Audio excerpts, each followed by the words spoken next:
I know, I know, I know. Let's just start off. Let's start off by breathing, okay? I have to remind myself to breathe. Like, let's just woosa for a second. This crazy writers believe they deserve a fourth season, right? There we go again. Here we go again. Oh my God. Oh my God. Oh my God. You can't make this stuff up.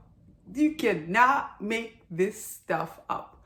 But before I give my thoughts about what I think about episode 15 and the finale and a possible season 4, I want to share something that I know. If you've been here for the last 3 seasons, you know when you hear this song and this beat, you know, without even anybody telling you, you know the episode is about to end.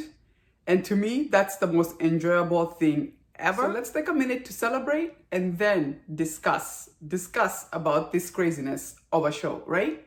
Let's go. That beat, right? Here comes the violin. Dee, dee, dee, dee. You know it's about to end because then the beat drops, right? And it goes, come on, woo!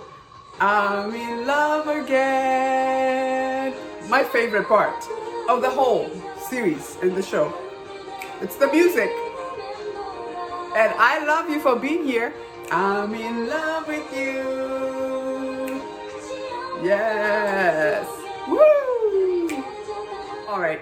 Now that the celebration is over and I've gotten that out of my system because of this crazy show, first of all, let's discuss the possibility of a 4th season. Because clearly the way it ended, they didn't wrap up anything. They were just like, please come again for season 4. Okay? And the question is, are we going to come again or not? Because at this point, I'm telling you, I don't know. I don't know how much more I can take of this. Now, here is how to survive season 4 if we do watch it. I think it was our mistake to put this show in the same caliber as all the other Korean shows that we watch, and the standard is here, and then this shows up and we're like, what is going on? That was our first mistake. Second mistake is never treating this show for what it was. It was always what we call here in America a soap opera, or what the Hispanic people call their shows telenovela, meaning anything can happen and it does not need to make sense. This is the Korean telenovela. This is the Korean soap opera. If you have that mindset, then you're not disappointed at all. What they throw at you, if it's the ghost, the snake, they had a snake in the whole thing coming out of the golf ball thing. Like what? And then they called that fertility? What? Not eggs or fruit as a sign for fertility? A scary looking snake is a sign of fertility. Go figure. Anyway, so I'm saying if the only way we're gonna survive watching season 4, if you're gonna watch, I know some of you are probably like, enough, I'm done. It's been nice. Sayonara, deuces, right? Like you're done. But I'm thinking if I am to watch season 4, I'm gonna have to have that mindset of like, okay, it's a telenovela, it's a soap opera, so anything can happen. And don't be surprised, it does not need to make sense. It doesn't need to make sense. If you have that mindset, you will enjoy yourself. You will enjoy watching this crazy show with the crazy writers. Just crazy, right? Now, the other thing I was gonna bring up, we've all seen many excellent, I'm talking like mucho grande, mucho nice. I'm talking about really good Korean dramas that we thought we were gonna get a second season, a third season, and they never did. For example, The Chief of Staff is one of those shows that I watched and I thought for sure we need another season. Like they just can't end it like that. We never got to see another season. Hotel de Luna, okay, classics. That could have easily had a second season. They never did. So who's to say just because these crazy writers want a 4th season that they're gonna get it? But we're gonna wait to see. It could be that that's what they wanted, and maybe they're trying to kind of offer themselves an insurance policy of like, hey, if the audience, and I'm not sure, somebody tell me in Korea, how is the ratings of this show? with all the many other wonderful shows that they have to offer. How is the ratings of this show? Is it really like really crazy popular? Because if it is, and the ratings are really good in Korea, then that means we're probably gonna get a 4th season. But if not, it does not mean just because they want a 4th season, it's going to happen. So those are my thoughts about 4th season and these crazy writers wanting a 4th season. The other thing that I was gonna give kudos to, and I was gonna say they did an excellent job, is all the actors, previous actors from season 1 and 2, or even season 3, the dialogue that these writers give them, and they have to go back and forth. Like that one scene of season 2 between Yu Shin and Piang, they should have been given an award, because I think it took like 30 minutes of them going back and forth, back and forth. And I thought, oh my God, as an actor, how long did it take you to like really remember all those lines? And they were just like, pew, pew, pew, pew, pew, pew. I mean, they give them long dialogues and they sit there and they, spew them out. So for acting, kudos. Writers, you're crazy. You're just crazy. You're crazy and you're just here to do crazy entertainment. And now we get it. I get it. I get it. Forgive me. Forgive me for thinking I should be viewing it at this level. And you're just like, no, it doesn't have to make sense. I just want you guys to have crazy fun, laugh, think it's crazy, have a great old time in the comments. Because let me just say, I want to thank all of you for the last 3 seasons. We have had like serious discussions on the comment section. The comment section is where the fun is when I do these videos. Like, I cannot wait to see what everybody's thinking, what they want, what they think happened. Or, oh, no, this is not what happened. This is what happened. And, oh, I think this is who's going to die. No, that's not going to die. I mean, that is the crazy fun. And I cannot thank you enough. I've really gotten a lot of friends come to my videos to comment. And I love you. Like, thank you so much for being my friends and coming every week when I do these videos and you just comment and comment.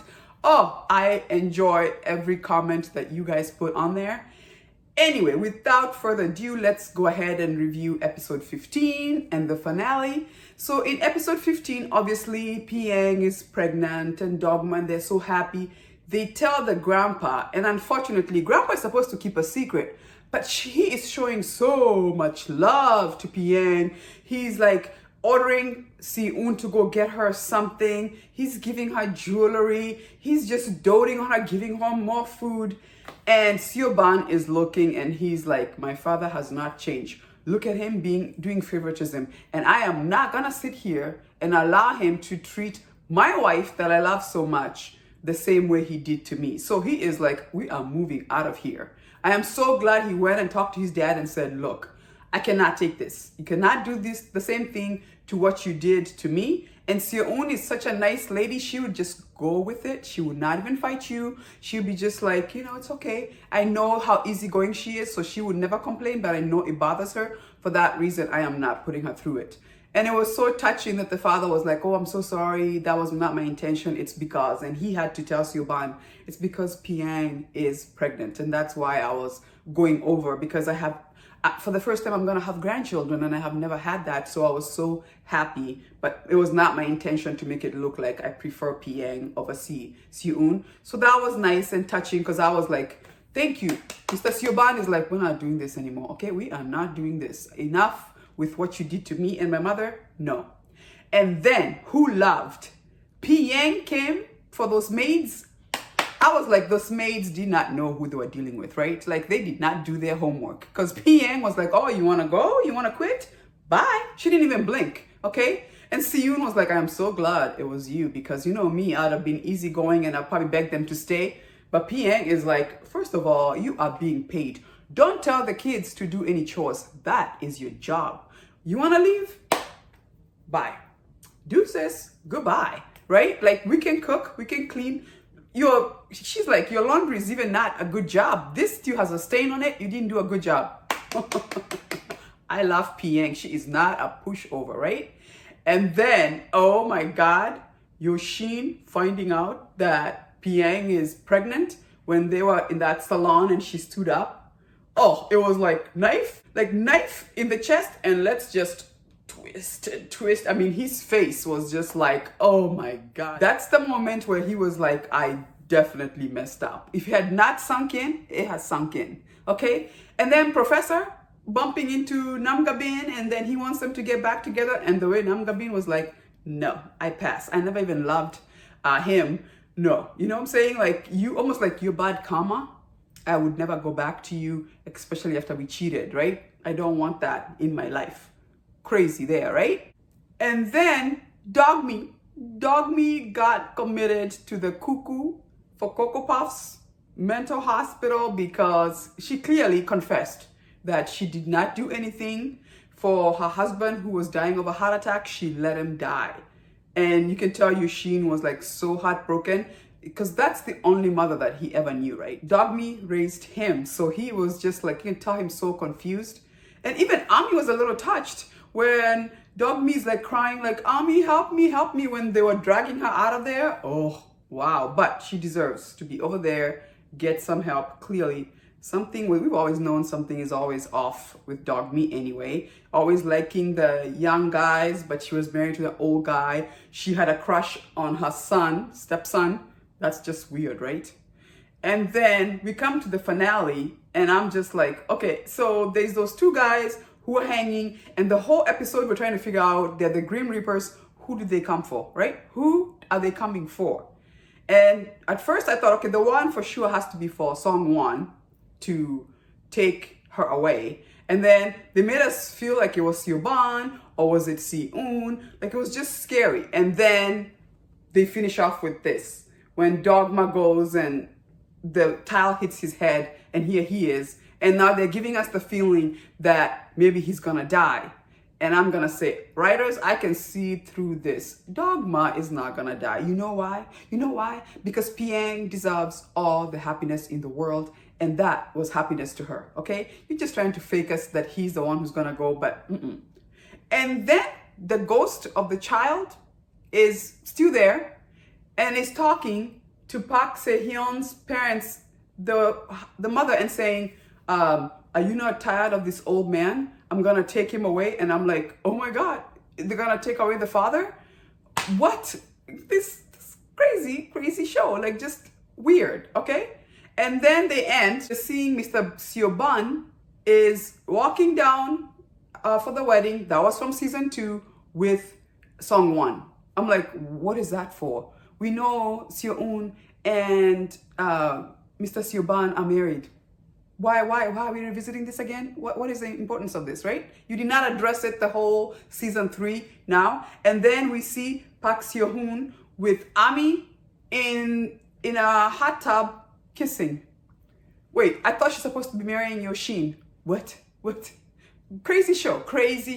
Telenovela, soap opera for freaking sure, okay? Like, I don't know. And then we have Bo Hai-ran, who is like, apparently it's all neurological. She has this pain, but the doctors don't see it. And she's seeing the ghost of the child. Who freaking knows? So, in season 4, I don't know what storyline they're gonna give us, but you know what, like I said, as long as you come with the mentality of it's a soap opera, it will never make sense. The writing is crazy, and these writers care less. They're just here to entertain, to make you laugh and get mad at the TV. You're screaming like, what the heck was that? If that's what you like, just pure entertainment, then Love featuring Marriage and Divorce is your show. Once again, I want to thank you so much for joining me. If you are here with me every week and having a fit and laughter and crying and screaming at the TV like I was, then I thank you. I have gained a lot of friends, and I'm so happy that you guys have been here. You know what? We'll be back season 4 and see what they have if they make season 4. Just because they want a season 4, that does not mean they're going to get it, right? If they make it. Other than that, the conversation, the craziness, the laughter was so much fun. It was so much fun to do it with you guys. I'm still reviewing our Blue. I'm also still reviewing my Liberation Notes. So join me. My next videos will be up soon. And next week, again, I'll come back and review the next episode. So please join me for that as well. Those are really fantastic shows. Those are really great acting and really good actors. So we're not going to be disappointed. Those ones have this, this level that we're used to with Korean dramas and not the soap operas, right? Anyway, thank you so much, Kamsamita, for joining me. I love you, and I'll see you again when I'm reviewing another excellent foreign international content. Deuces!